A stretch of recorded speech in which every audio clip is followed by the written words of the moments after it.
On this edition of Fly Fish, drift the beautiful Green River as it cascades out of Flaming Gorge Reservoir in Utah. Jack Dennis joins longtime friend and guide Terry Collier to give us their impressions of this magnificent tailwater fishery. Jay Fair is back to tie a simple but effective pattern, the Scud. It works on both lakes and rivers. Denny Rickards is featured in our instructional segment. He looks at what he considers the most important part of your stillwater fishing system, the fly line. The Green River springs from the Wind River Mountains of Wyoming.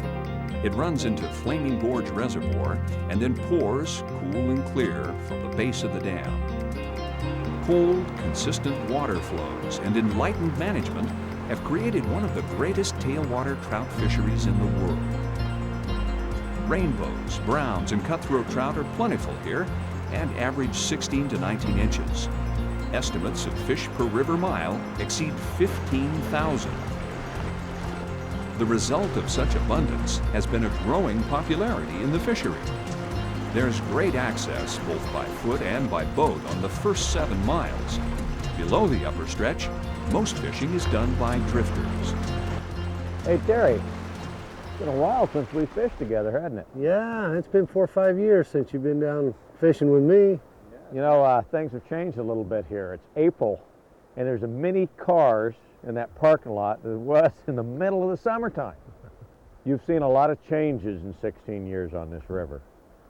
What's happened? A lot. We get just a lot more crowds. The word's out of what a good fishery it is here, and the water's high everywhere else in the spring, so it just brings all them people here. Fishing's still good. It's just kind of takes away from the experience a little bit with all the crowds. April used to kind of be a big secret. You know, people didn't know about the insects, and now the blue-wing olives bring them from all over, and it's exciting, isn't it? What are you fishing with this time of year? We're fishing the blue-wing olives. We're also fishing the little beadhead nymphs till the hatch starts. Blue-wing olives are working good. The comparadons, little parachute Adams is working good. Midges? Yeah, midges are real good. Midges. The fish are real selective to the midges, so they're a little tougher than the blue wings. Okay. So what'd you put on there, Jack? Well, I've got a blue-wing olive.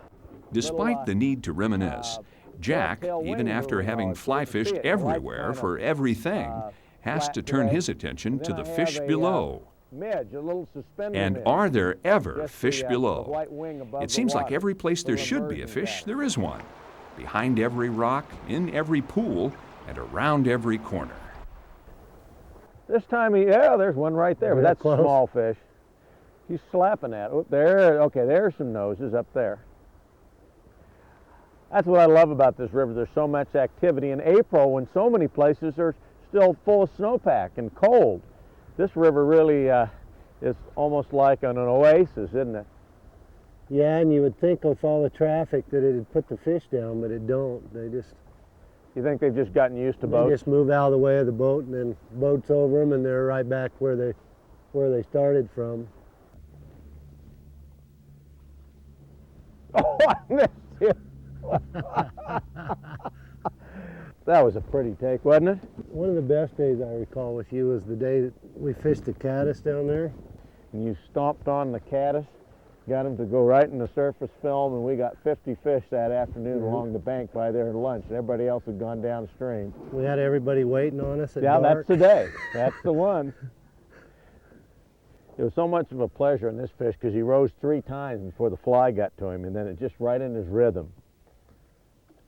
That is so pretty. That's what this river's all about. Nothing quite like watching them come up to that dry either. No, these fish rise so slow and so beautiful. That's what I like about this river. You can see them come from the bottom and come right up, open their mouth, come down on the fly. This is one that has a broken back. You can see that happens when they shock.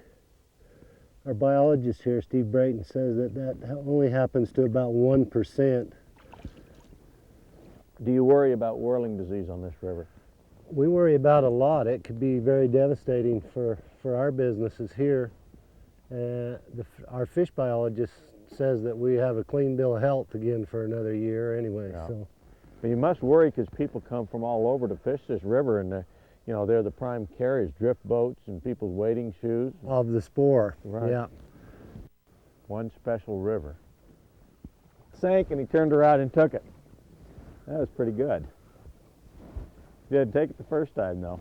That was funny because he swam by it, and then when I pulled it a little bit, he turned right around and sucked it in. Hey Terry, what do people do wrong when they hook set on these fish they see? Well, they usually set too hard, and also they tend to set it too quick. They pull it right out of the fish's mouth before they turn down on it. A little patience works. That was a well. perfect example right there that you just showed. All right, well this is a brownie, I think. Sure looked like it. Going deep like they do, getting out in that current was not a smart thing for me to do. We were sitting here talking too much. I don't remember as many browns up this high. It usually seemed like the browns were down lower. Is that changing, or? It is changing. We're starting to see a lot more browns than we have in the past, which means they're doing real well. Well, they're the ones that are naturally spawning here, aren't they? They actually haven't planted any browns here since about 1958. Wow. So everything you're catching in browns are wild. Right. And they plant rainbows every year?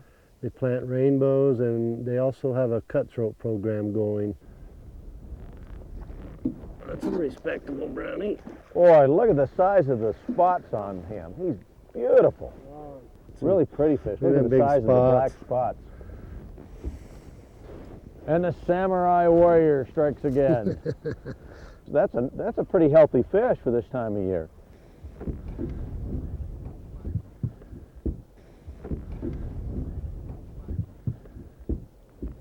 Well, there he goes. And watch him swim away. There we go. Good for another day.